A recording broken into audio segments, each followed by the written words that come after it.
వచ్చేసి నీకు పియానో అప్పుడే వచ్చేసి. ఏమి దుప్పటి కట్టుకోవే, ఎందుకు దుప్పటి కట్టుకోవు?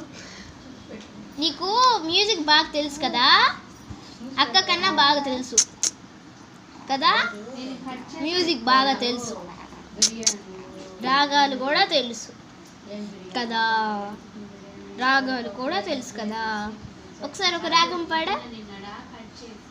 నేను పాడిపో అంటున్నావు, ఒక రాగం కూడా పాడవా? ఇంతసేపు పాడినావు కదా, ఇంకో రాగం పాడా. ఏం రాగం పాడతావు? ఏడుపు రాగం పాడు, ఓకేనా? ఏడుపు రాగం పాడతావు. సీరియస్ అవ్వవా? బాంబు వేసేదానికి ఏడుస్తాను. బాంబు వేస్తుంది.